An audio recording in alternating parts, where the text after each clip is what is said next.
Hey guys, welcome back to our new blog. তো আজ হচ্ছে একটা নতুন ভিডিও নিয়ে তোমাদের কাছে চলে এসেছি। তো ভিডিওটা হচ্ছে 1 জানুয়ারি দিন আমার দাদা মাটির হাঁড়িতে, তোমরা তো জানোই কি বানায় মাটির হাঁড়িতে, আমরা হচ্ছে বানাচ্ছি হান্ডি চিকেন। এই হান্ডি চিকেনের রেসিপিটা তোমরা দেখতে থাকো। প্রথমেই দাদা তেল দিয়ে দিল মাটির হাঁড়িতে, এরপর পেঁয়াজ, গোটা গোটা পেঁয়াজ যেটা ছিল গোটা গোটা পেঁয়াজই দিয়েছিল। তোমরা দেখো তাহলেই বুঝবে। এই গোটা পেঁয়াজটাকে যখন লাল লাল করে ভাজা হয়ে যাবে তখন হচ্ছে মিক্সিতে এটাকে বাটা হবে। তো ভিডিওটা তোমরা দেখতেই থাকো, আমি এই রেসিপিটাই তোমাদের কাছে শেয়ার করলাম।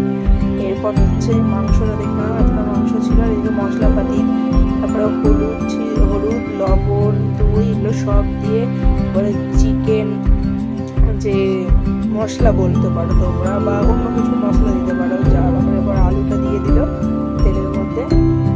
তোমাদেরকে তো বললাম এটা তো বাটবেই মশলাটা।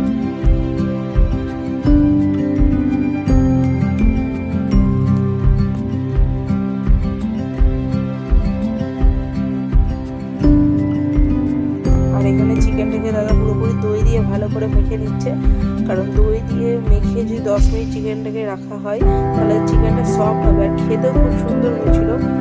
তোমরা দেখতে পাচ্ছ লেগ পিসগুলো তো দেখছো, এটা আমার ভাস্তির জন্য রাখা হয়েছে লেগ পিসগুলো। এরপর 4-5টা হচ্ছে তোমাদের বাড়ির হিসাবে, তোমরা যে কজন রসুন খাবা 4-5টা রসুন দিতে পারো, বা তোমাদের বাড়িতে আরো লোক থাকলে আরো দিতে পারো।